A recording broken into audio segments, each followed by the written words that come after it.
warahmatullahi wabarakatuh. Nama saya Yolanda, saya dari Bimba IWO Durenjaya ingin menjawab tugas belajar hari ketiga.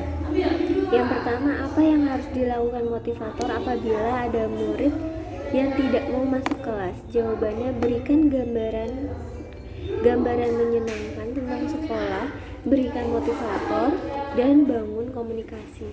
Yang kedua, apa yang harus dilakukan motivator apabila ada murid yang menangis? Jawabannya, selalu gunakan fun language.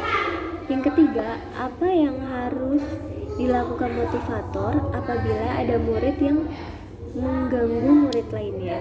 Jawabannya, harus mengetahui karakter murid tersebut, kemudian memberikan arahan tersebut untuk tidak mengganggu temannya dengan memberikan penjelasan yang baik. Yang keempat, apa yang harus dilakukan motivator apabila ada murid yang melamun? Jawabannya, diajak berdialog dan bercerita. Yang B, apa saja tugas yang harus dilakukan motivator secara periodik setiap minggu? Jawabannya, melakukan evaluasi dengan level, lalu membuat laporan tentang masalah yang timbul dalam proses belajar. Yang C, apa saja tugas rutin yang harus selalu dilakukan oleh motivator setiap hari? Jawabannya, memastikan keadaan kelas aman dan nyaman, memastikan murid senang selama dibimbangkan, minat baca dan belajar sesuai dengan perkembangan anak, menggunakan metode Bimba paradigma pada saat membimbangkan, dan motivator selalu ceria. D, bagian cara agar motivator mengetahui karakter dan kesukaan anak. Jawabannya, caranya berdialog pada anak, bersharing dan dengan orang tua. 1. Apa target suasana dan kegiatan di kelas Bimba IWO yang harus diciptakan oleh motivator?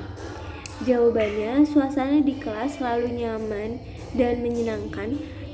Setiap murid dipastikan melakukan kegiatan berhubungan dengan minat baca dan belajar. Setiap murid dipastikan melakukan kegiatan sesuai dengan tahapan perkembangan kemampuannya. Lama kegiatan anak yang berhubungan dengan minat baca dan belajar meningkat dari sebelumnya.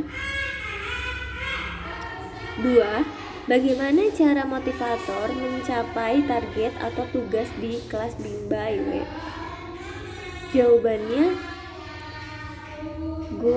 guru harus selalu menyenangi dan mengasihi murid.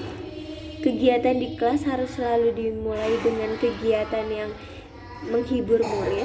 Guru harus dapat menerapkan karakter Bimba, menerapkan konsep dasar Bimba IWO.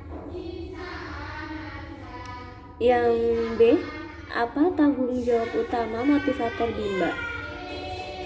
Jawabannya, membuat anak selalu menyenangkan. Yang C dan 1, apa yang harus dilakukan motivator untuk menjadikan suasana di kelas aman? Jawabannya, semua stop kontak atau saklar yang berada di dalam jangkauan anak-anak.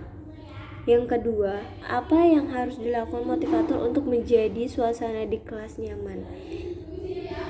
Jawabannya, guru harus mengasihi murid. Guru melakukan pendekatan secara fisik dan emosi kepada murid. Yang ketiga, apa saja yang harus dilakukan motivator dalam mengasihi dan menyayangi murid? Jawabannya, tersenyum bila bertemu, melakukan tindakan pengawasan saat murid mengganggu temannya atau suasana, berwajah ceria, bersikap riang dan gembira bila berada bersama murid. Yang keempat, apa yang harus dilakukan motivator untuk menjadikan kegiatan bermain sambil belajar menyenangkan? Jawabannya, menjadikan murid ceria atau sharing di dalam kelas murid mau melakukan kegiatan apapun di dalam kelas selain yang sifatnya tidak mengganggu orang lain. Yang kelima, apa yang harus dilakukan motivator untuk memastikan anak melakukan kegiatan yang berhubungan dengan minat belajar? Jawabannya berdialog, verbal, kata membacakan cerita, bernyanyi, bermain, tebak-tebakan. Yang keenam, apa yang harus dilakukan motivator untuk memastikan anak melakukan kegiatan sesuai dengan tahapan perkembangannya? Jawabannya, proses belajar dilakukan secara bertahap sesuai kurikulum Bimba UEO dan pemberian modul sesuai dengan kemampuan dan kemauan murid. Dari saya, sekian. Wassalamualaikum warahmatullahi wabarakatuh.